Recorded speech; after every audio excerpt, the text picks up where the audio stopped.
Amen, amen, amen. Je suis content parce que les textes qui ont été dits sur à la Sainte Seine et les chants qui ont pu être proclamés, c'était vraiment dans la thématique d'aujourd'hui. Et je vais essayer de ne pas faire très théologique, hein. On va parler d'alliance. Euh, L'alliance et ce que Dieu nous montre dedans.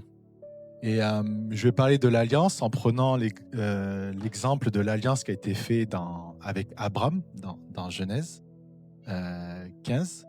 Et je vais montrer comment elle s'applique, quel schéma il fonctionne et comment euh, on peut le retrouver dans nos relations chrétiennes. Et là, je vais parler un petit peu plus spécifiquement du mariage. Semaine dernière, on a pu échanger avec les jeunes et je devais préparer une petite exhortation. Et du coup, je cherchais sur la thématique, c'était trouver son bon conjoint, son bon mate, comme on dirait les Anglais. Et en faisant ces recherches, plus je recherchais, plus je tombais sur l'alliance. Donc, je leur ai dit, on fera un prochain message dessus sur l'alliance, et c'était aujourd'hui, parce que Dieu avait déjà prévu toutes choses. On voit que souvent on pense, et ce qui est vrai, hein, des fois, que le mot le plus important, c'est vraiment la foi, l'amour, la grâce. Mais quand on regarde notre Bible, comment elle est construite, on voit qu'il y a un mot qui est encore plus, qui est supérieur à ça.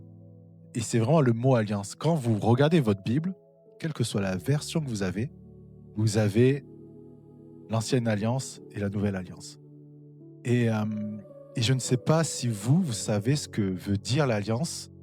Et du coup, je voulais quand même passer ça en revue pour voir la définition de l'alliance, la puissance qu'il y a dedans, pour que vous compreniez que l'alliance n'est pas juste un mot, n'est pas simplement une promesse, mais qu'il y a vraiment une puissance derrière. Et, et pour définir l'alliance, j'ai envie de dire que ça vient de l'hébreu bérite. Et si on devait qualifier l'alliance, selon la Bible, c'est un engagement solennel qui est irrévocable. Il est initié par Dieu et scellé par un sacrifice. Et le tout rend quelque chose de visible et il lie deux parties. Deux parties. Donc, une première partie, une deuxième partie. Donc, deux personnes ou deux clans. Mais il lie deux parties dans un destin qui est commun. À l'époque des lois, à l'époque, là je prends d'Abraham, j'ai pas dit Abraham, mais j'ai bien dit Abraham, euh, il était coutume de faire des alliances et de sceller cela par une alliance de sang, de sacrifice. Et je vais revenir dessus. Et c'est ce qu'on va voir dans Genèse 15. Donc si on prend Genèse 15, que je vais lire, hop, voilà. Je vais prendre Genèse 15, donc déjà pour vous caler le contexte, Abraham a 90 ans, je crois. Il revient, il a récupéré son frère Lot, après avoir envoyé ses 318 soldats. Il revient, et là, Dieu va lui parler et va lui donner une révélation. Cette révélation, ça va être la révélation de l'alliance qui va être faite. Donc, on va le parcourir ensemble.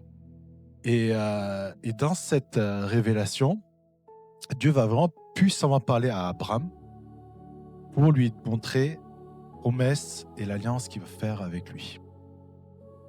Donc, je prends Genèse 15. Donc, c'est affiché, sinon, si vous avez vos Bibles, n'hésitez pas à les prendre.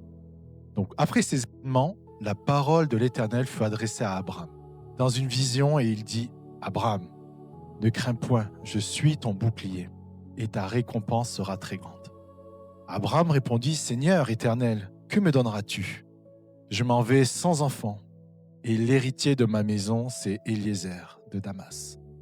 Et Abraham dit : Voici, tu ne m'as pas donné de postérité, et celui qui est né dans ma maison sera mon héritier. Je m'arrête là. Donc déjà là, on voit Dieu parle à Abraham. Et déjà, Abraham, la première chose qu'il dit, c'est « Qu'est-ce que tu veux me donner ?» Son nom, Abraham, est-ce que vous savez ce que ça veut dire en hébreu? Abraham, ça veut dire père de...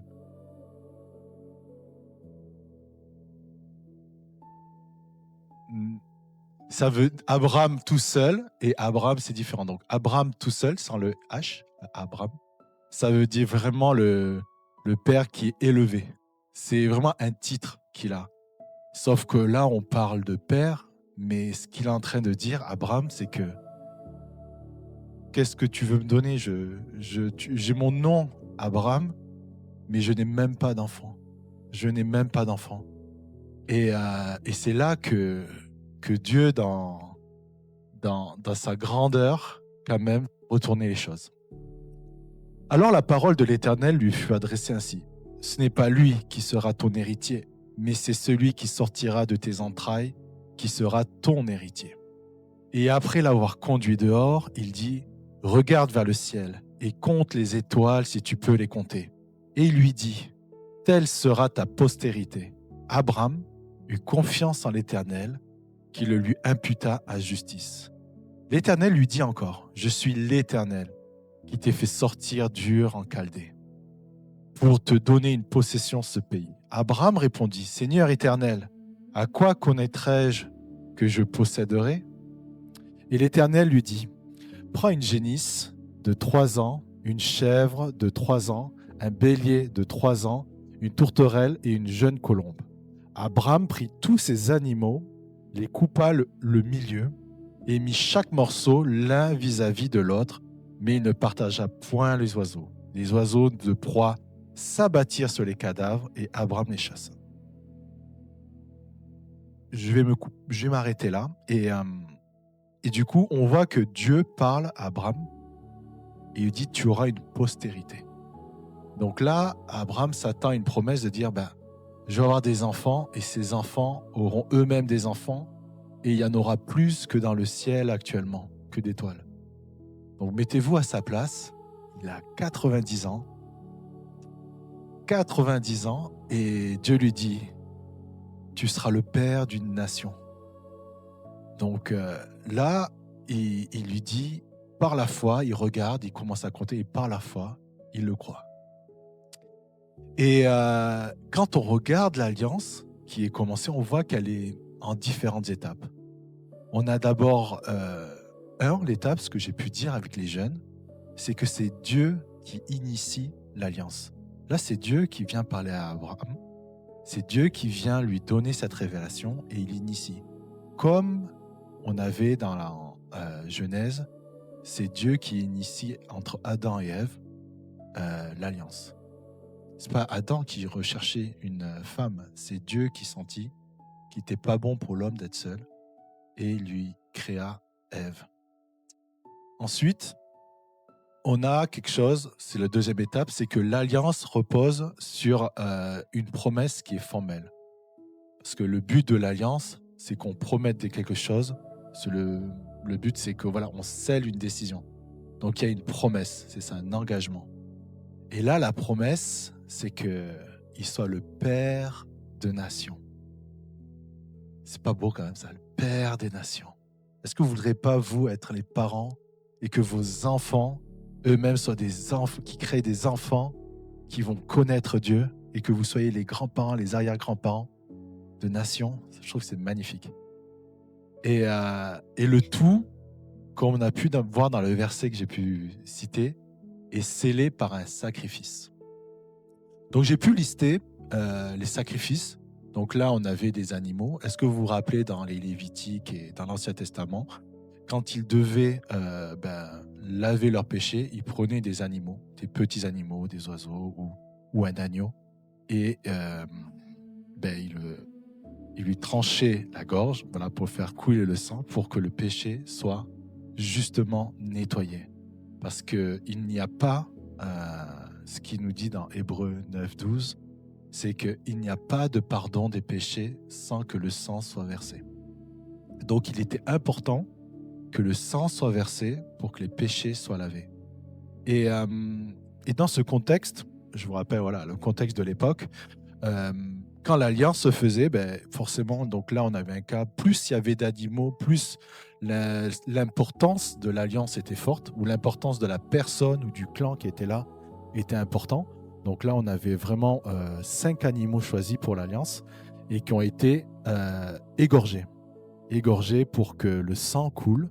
Donc imaginez, pardon, hein, voilà, imaginez, parce que une fois qu'on les a égorgés, les animaux ont été découpés en deux et disposés l'un face à l'autre, à part les oiseaux.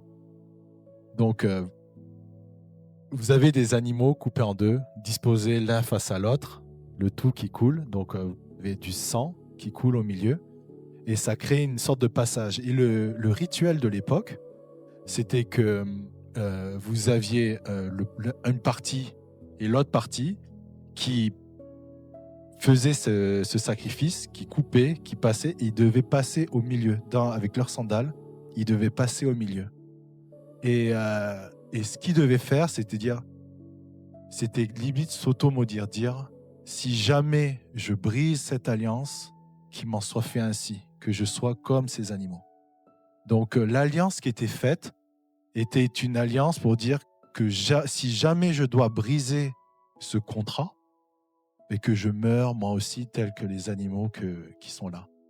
Donc c'était vraiment fort. L'alliance qui était faite entre les clans, entre les parties, était une alliance jusqu'à la mort. Était une alliance tellement forte qu'ils s'auto-maudissaient si jamais ils brisaient l'alliance. Et la parole, les proclamations qui étaient faites étaient prises au sérieux. C'était fait pour protéger l'alliance, mais surtout c'était aussi fait avec, en témoin, des anciens du clan, des tribus. Et forcément, c'était ça qui a donné les premiers débuts des contrats, des témoins, des conditions, etc. Donc c'est pour vous montrer que à l'époque, quand l'alliance était faite, c'était quelque chose de sérieux, vraiment de sérieux. Et d'autant plus quand cette alliance est faite avec Dieu. Je reprends maintenant le verset. Je vais continuer. Hop. Au coucher du soleil, un profond sommeil tomba sur Abraham. Donc verset 12. Et voici une frayeur, une grande obscurité vers l'assaillir. Et l'Éternel dit à Abraham, sache que tes descendants seront étrangers dans un pays qui ne sera point à eux. Ils y seront asservis et on les opprimera pendant 400 ans. Mais je jugerai la nation laquelle ils seront asservis et ils sortiront ensuite avec de grandes richesses. Toi, tu iras en paix vers tes pères. Tu seras enterré après une heureuse vieillesse. À ta 4e génération, ils reviendront ici, car l'iniquité des Amoréens n'est pas encore à son comble. Quand le soleil fut couché, il y eut une obscurité profonde. Et voici, ce fut une fournaise fumante, et des flammes passèrent entre les animaux partagés. En ce jour-là, l'Éternel fit l'alliance avec Abraham. Il dit, je donnerai ce pays à ta postérité, depuis le fleuve d'Égypte jusqu'au grand fleuve, au fleuve d'Euphrate. Je m'arrête ici. Donc là, ce qu'on peut voir, c'est que Dieu passe dans le passage, sous la forme d'une flamme, d'une fournaise fumante. Il passe dans le passage où il y avait le sang. Donc il commence et fait l'alliance avec Abraham. Et quand je lisais ça, je me disais que, bon, déjà, c'est vrai que ça fait bizarre quand on voit autant de sang, mais je me disais, tout ça était déjà préfiguratif de ce que Christ allait faire pour nous. Je pense que vous-même, vous pouvez voir dans le détail, dans les choses, que cette alliance, ce type d'alliance qui était là, le sang qui coule, est déjà préfiguratif de ce que Christ a fait à la croix. Et du coup, je voulais rassembler en 7 étapes l'alliance pour vous montrer que cette alliance qui est faite entre Abraham et Dieu, on peut vraiment le répliquer pour tout. On peut le répliquer pour l'alliance qu'on va faire à l'Église, avec nos frères et sœurs en vrai, mais aussi l'alliance qu'on va faire quand on se marie. Donc si je récapitule, on a vraiment une alliance qui est initiée par Dieu, où c'est Dieu qui apparaît à Abraham. On a une promesse formelle qui est faite, tu seras le père des nations. On a un sacrifice qui va sceller cette promesse, notamment via les animaux qui ont été sacrifiés et coupés en deux. On a aussi ce qu'on appelle, vous savez, quand on signe un contrat, la ratification. Bon, c'est assez juridique, mais c'est pour dire, voilà, on fait ça, du coup on a le passage dans le sang. On a un signe qui est visible. Je ne sais pas si vous le savez, mais dans Genèse 17, c'est la promesse, la confirmation de l'alliance via la circoncision des Israélites. Donc quelque chose qui est visible. Et on a un lien jusqu'à la mort. L'alliance, ça se fait jusqu'à la mort. Donc d'où l'importance de ce contrat. Pour le tout, ça s'amène à une destinée commune. Donc ces 7 facteurs, en vrai, on peut les retrouver, comme je le disais, partout dans l'Église. Quand on prenait la Sainte Seine, quand on fait cette alliance, on se remémore cette alliance avec Christ, c'est comme si on le faisait aussi avec nos frères et sœurs qui sont à l'Église. C'est que nous, quand on est ensemble, on n'est pas juste sur une relation superficielle, on devrait tendre jusqu'à cette alliance de partie où on pourrait dire, si je dois sacrifier ma vie pour que toi tu vives, je le ferai aussi. Si je dois aller là où tu as ta souffrance, je vais porter cette souffrance avec toi. Et cette alliance qui est portée, autant Abraham vers Dieu, mais finalement, on devrait finalement à notre niveau aussi la porter pour nos frères et sœurs, et d'autant plus aussi dans notre famille. Donc, dans le cadre du mariage, parce que voilà, j'étais inspiré dans le cadre du mariage, vu que je devais passer un message pour les jeunes, je voulais partager cette alliance, le message de l'alliance pour le mariage, pour les gens qui ne sont pas forcément en couple, qui ne sont pas forcément mariés, mais aussi pour ceux qui sont mariés. Parce que je pense qu'en se remémorant comment Dieu a vu l'alliance du mariage, vous allez être renforcés et reconduits dans les vœux que vous avez faits envers votre mari ou envers votre femme. Donc c'est Dieu qui a initié, dans le cadre du mariage, c'est Dieu qui initie cette relation. Donc dans la Genèse, comme je disais, voilà, Adam, il faisait son truc tranquille, il nommait les animaux dans son jardin, il voyait Dieu tous les matins, et il ne s'est jamais posé la question j'aimerais bien avoir une femme. C'est Dieu qui dit voilà, qu'il n'est pas bon pour l'homme d'être seul, et c'est Dieu qui va endormir Adam, lui retirer une côte et former Ève de cette côte. Et ce que j'aime dire aussi, c'est que c'est même pas Dieu qui est parti, c'est même pas Adam qui est parti chercher Ève une fois qu'elle a été créée. Et Adam, il n'était pas sur Tinder en train de chercher Ève. Il la cherchait pas, même s'il y avait qu'une seule femme, une seule de son espèce, il n'était pas là à la chercher. Non, c'est ce qui est marqué dans la Bible, c'est que c'est Dieu qui a pris Ève et qui l'a amenée au devant d'Adam. Donc c'est Dieu qui est au contrôle, c'est Dieu qui a l'initiative de ces choses-là, et que quand on recherche à faire une alliance, à chercher une épouse, un époux, donc faire cette alliance divine, ce que j'encourage, c'est que dire, laissez Dieu faire l'initiative des choses. Laissez-le choisir. Laissez Dieu vous le confirmer. Ensuite, on a cette promesse formelle. Est-ce que vous le voyez, vous, dans le mariage, cette promesse formelle? Quelle est cette étape? Là où on va échanger nos vœux, faire nos vœux, les énoncer devant Dieu. Je promets de prendre soin d'elle jusqu'à la mort, malgré les difficultés, malgré les combats, ou même des vœux que vous auriez pu écrire à l'époque. Et ça fait peut-être écho à ce que vous avez pu écrire à l'époque, vous dire, est-ce qu'aujourd'hui je suis toujours en train d'écouter ces promesses, de les mettre en avant? Est-ce que je suis toujours là auprès de mon mari, auprès de ma femme, au vu des textes que j'ai prononcés solennellement devant Dieu à l'époque?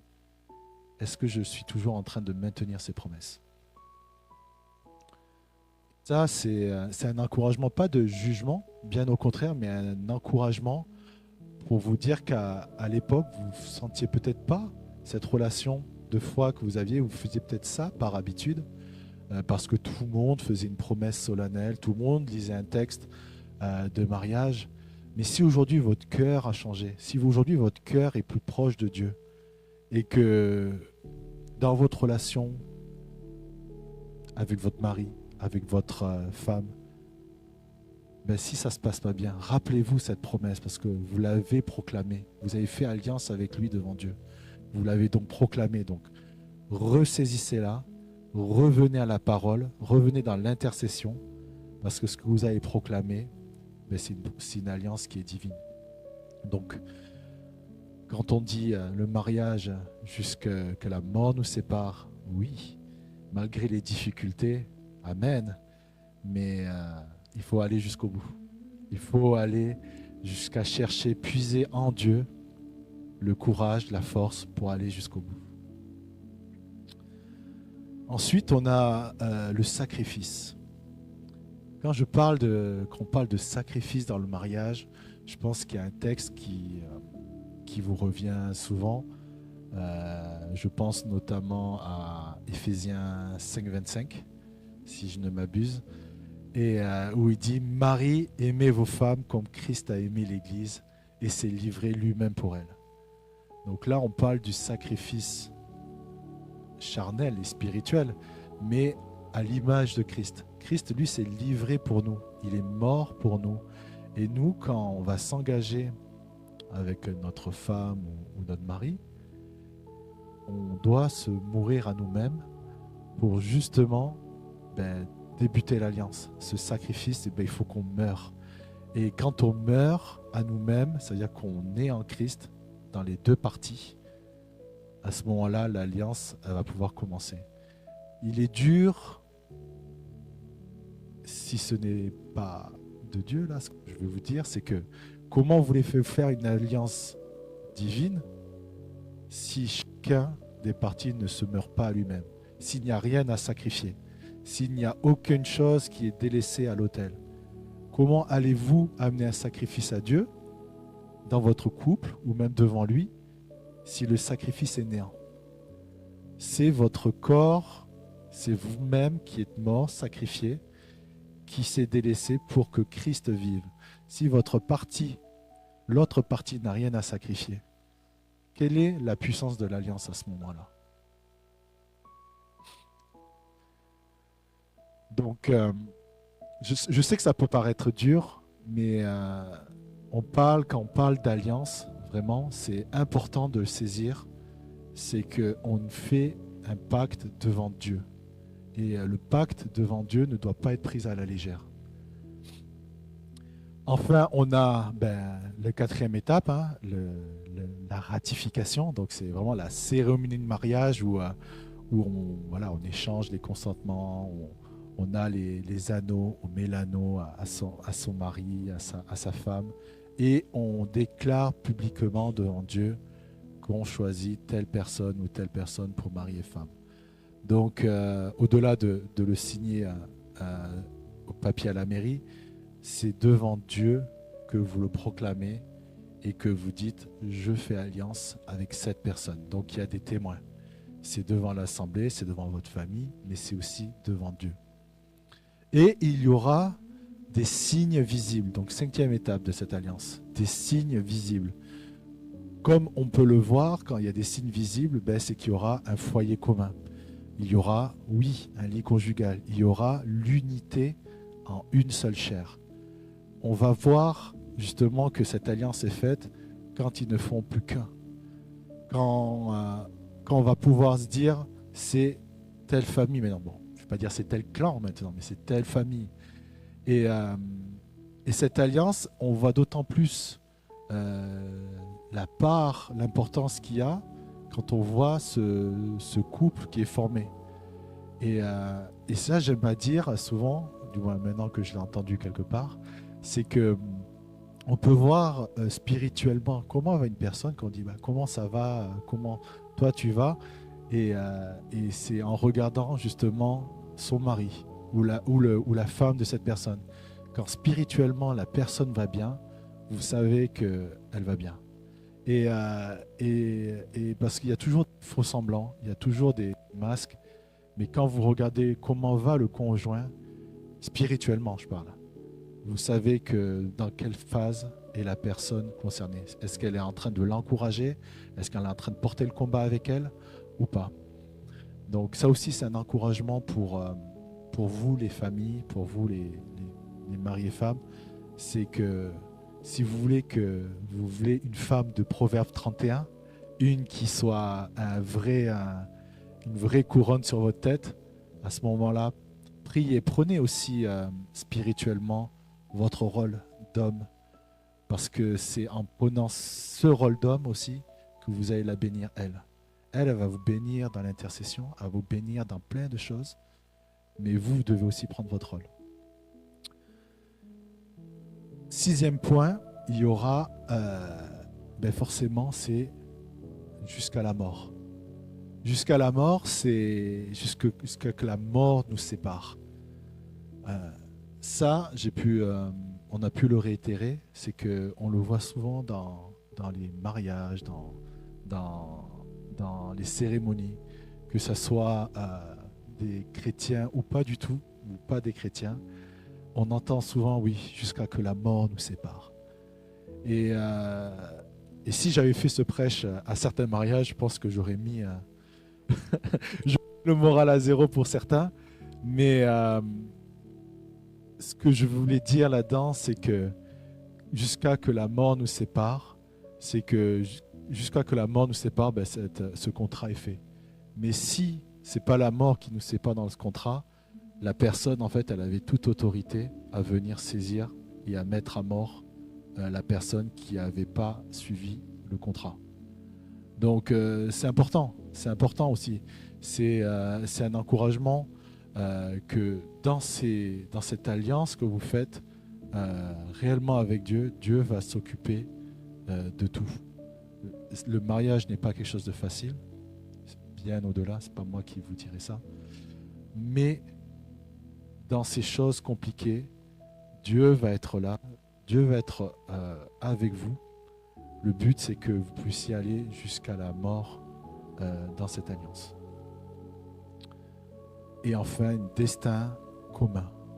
Le destin commun, c'est qu'ils ne deviennent qu'une seule chair. Le destin commun, c'est un destin qui est partagé. C'est plus monsieur et madame les fiancés d'un côté. C'est un destin commun qui va mettre la personne d'un côté, votre conjoint, en priorité. C'est plus oh non, j'ai pas envie de faire ça. Moi, ma carrière, je le vois plutôt faire ça, ça, ça, et ça nous amènera là-bas. Et c'est pas ça, du coup, le destin commun. C'est on crée un projet ensemble. C'est nous, on voudrait se voir là parce que Dieu nous appelle à faire cela. Nous, on voudrait aller là parce que Dieu nous appelle, nous a équipés comme ça.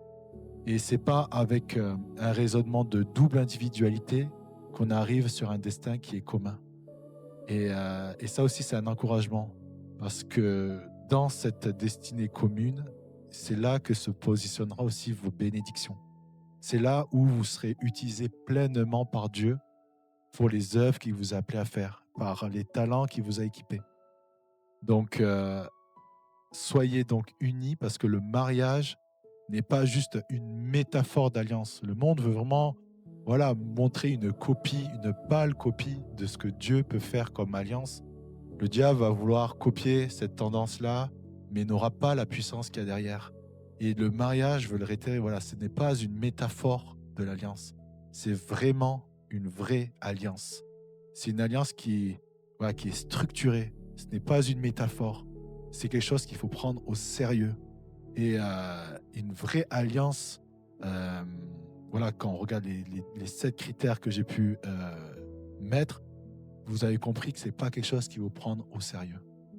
Ouais, qu'il ne faut pas prendre au sérieux. C'est quelque chose qu'il faut vraiment prendre au sérieux. Ça va au-delà de l'engagement. C'est quelque chose qui va être ancré en vous parce que vous allez pouvoir en tirer une sérénité. Hein.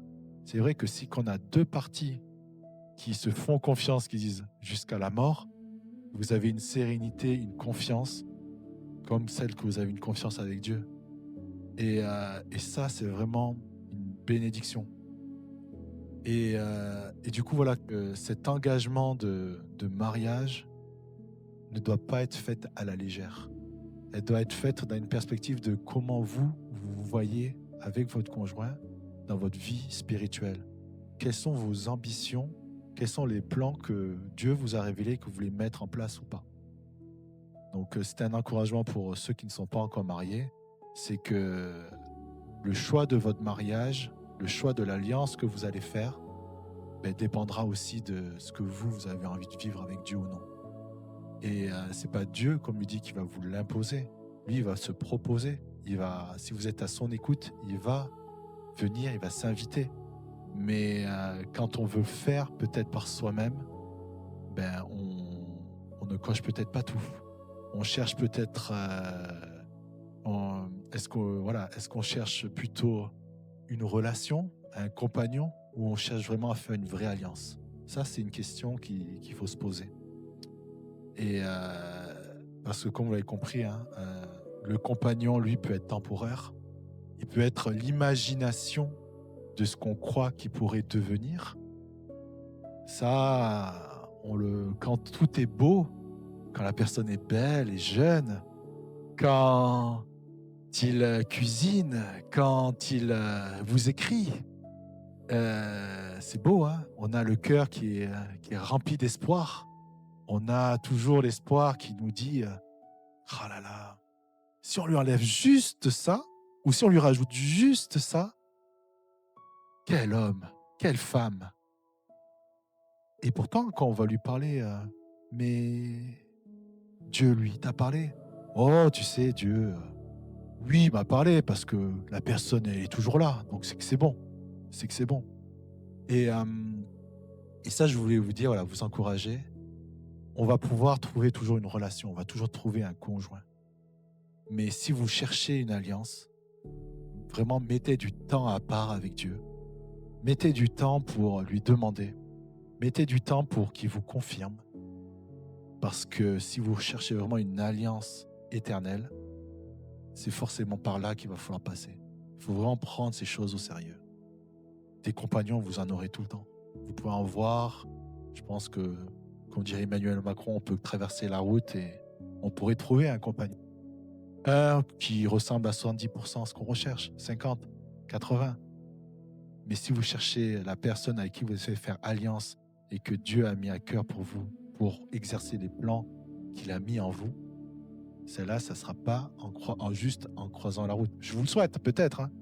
Mais en tout cas, il faut que Dieu soit dans l'histoire. Ça, c'est sûr.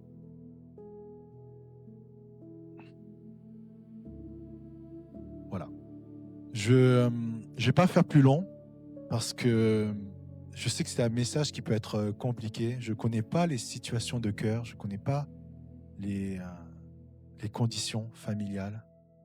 Et je veux aller voir juste au-delà. Moi, ce qui m'intéresse ce matin, ce que Dieu m'a mis à cœur, c'est de vous encourager dans la situation là où vous êtes. C'est que avec Dieu, quelle que soit la situation où vous êtes aujourd'hui au niveau de votre relation avec votre femme, votre mari, ou peut-être votre futur, Dieu, il est là. Et si vous le recherchez réellement, si vous le cherchez, vous lui courez derrière, vous le persécutez, allez chercher la parole de Dieu et il sera là pour vous encourager, pour venir vous révéler des choses, parce que c'est en lui qu'on a vraiment cette sérénité de l'alliance, cette sérénité, cette puissance, c'est lui qui nous la donne et c'est pas l'homme qui va, par ses propres émotions, avoir cette sérénité-là. Il va l'avoir pendant une journée, 2, un mois, tout au plus. mais la réelle sérénité, vous l'aurez en Dieu. Vous l'aurez en Dieu. Et je voulais prendre un temps pour ceux qui souhaitent peut-être compris pour eux, pour leur mariage ou pour leur désir de construire une alliance. Si certains veulent, on peut se lever et prier ensemble l'Église pour que, justement, au vu des promesses qui ont été faites, au vu des alliances qui ont été faites pour les mariages, mais peut-être qu'on a besoin d'un renouveau, peut-être qu'on a besoin d'être relevé, que la parole qui a été proclamée, mais on ne veut pas forcément l'oublier, parce que le temps passe, mais on a besoin, pour les couples mariés, de l'un et l'autre, pour avancer spirituellement, pour avancer pour notre famille, et que vraiment on se rappelle de cette promesse qu'on a faite. Pour ceux qui ne sont peut-être pas mariés, que Dieu soit au contrôle des choses, que ça soit lui qui soit l'invité d'honneur avant tout. C'est lui qui, quand on l'invite, lui va trouver la bonne invitation pour vous après. Donc que ce soit vraiment Dieu qui soit au contrôle. On peut prier pour ça. Donc si vous le souhaitez, si vous voulez, on peut se lever, ou si vous avez besoin d'une prière particulière, n'hésitez pas à vous avancer. Et à ce moment-là, je vais pouvoir prier pour vous aussi. Voilà. Un peu de son. Seigneur, vraiment, je veux te remercier pour ce matin. Je veux te remercier parce que la parole que tu as déposée dans nos cœurs, c'est une parole pour relever. Ce n'est pas une parole d'accusation, mais c'est une parole qui est là pour nous rappeler le mot de l'alliance. L'alliance, comme tu l'as vu, comme tu nous l'as dit dans la Bible, elle devait être coupée. Elle ne devait pas être faite, elle devait être coupée. Coupée par le sacrifice qui était là. On devait traverser le sang. Mais Seigneur, toi, tu t'es donné. Tu t'es donné. Comme un couple dans le mariage, on va, comme Abraham, s'allonger, dormir. On va s'allonger auprès de notre bien-aimé, auprès de notre bien-aimé. Et là, on va devenir qu'une seule chair. Qu'une seule chair à travers le sang, à travers, oui, l'acte sexuel, mais on devient qu'une seule chair. Seigneur, que cette alliance que tu scelles, que ces alliances que tu as scellées et les alliances à venir, que ça soit toi qui sois au centre, Père. J'appelle maintenant à la vie les alliances de couple, les alliances des femmes et des maris, que cette alliance qui ont peut-être été ébréchées, les mots qui ont peut-être pris trop de douceur, trop d'impact, que maintenant ils s'en rappellent, Seigneur. Que maintenant un feu débordant vienne les saisir. Un feu débordant vienne dans leur cœur maintenant pour leur rappeler cette alliance divine qu'ils ont prise ce jour-là. Que ce mariage ne soit pas juste une rencontre, ne soit pas juste une union, mais soit vraiment une alliance biblique comme toi tu l'as vu. Que vraiment ces couples mariés, Seigneur, puissent maintenant revivre cette alliance, Seigneur, avec des yeux spirituels nouveaux, d'une puissance nouvelle, parce que c'est toi qui es au centre de cette alliance et c'est ton sang qui a coulé aussi pour eux. Là où, Seigneur, eux vont se mourir à eux-mêmes encore, toi, tu es au milieu d'eux. Je veux donc maintenant bénir l'ensemble des couples. Je veux bénir les maris et femmes, Seigneur, dans le nom de Jésus. Qu'un feu débordant renaisse entre eux. Un amour nouveau renaisse. Parce que l'objectif, c'est de faire tes plans, Seigneur. L'objectif, c'est d'arriver à la fin de la course. L'objectif, c'est de relever l'un l'autre pour qu'ils soient d'autant plus proches de toi, Seigneur. Vraiment qu'un feu nouveau revienne dans les couples. Un feu nouveau revienne dans leur cœur. Un feu nouveau revienne dans leur foyer maintenant, dans le nom de Jésus. Vraiment que je veux bénir les familles, je veux bénir les couples. Que ce soit un nouveau départ, Seigneur. Un nouveau départ pour chacun d'eux. Seigneur, ce que je veux prier aussi, Seigneur, pour les célibataires ou les jeunes ou toutes les personnes qui veulent rechercher un conjoint, une conjointe. Oh Seigneur, que ce message transperce leur cœur. Je dis bien oui, transperce leur cœur, Seigneur. Là où le monde va leur montrer que une relation suffit, toi, tu leur montres qu'une alliance est nécessaire. Seigneur, que ton sang coule, que le voile tombe, Seigneur. Que là où leur cœur désire plus, qu'ils voient à toi, Seigneur, qu'ils regardent à toi, qu'ils regardent à l'alliance qui a été faite des générations auparavant, qu'ils regardent à l'alliance qui a été régénérée en Christ, qu'ils regardent à cette alliance-là spécifiquement, que leur cœur désire, si c'est ton cœur qui désire, si c'est toi qui désires, qui tourne et qui regarde à cette alliance divine, où toute puissance, toute sérénité, tout est en cette alliance-là, parce qu'il est en toi. Parce que tu t'es allongé avant tout. Tu t'es sacrifié avant tout. Ton sang, il a coulé bien avant que eux ne choisissent leur conjoint. Vraiment, Seigneur, je prie que les yeux spirituels de ceux qui recherchent s'ouvrent maintenant dans le nom de Jésus. Que vraiment ces paroles soient ancrées dans leur cœur, gravées, Seigneur.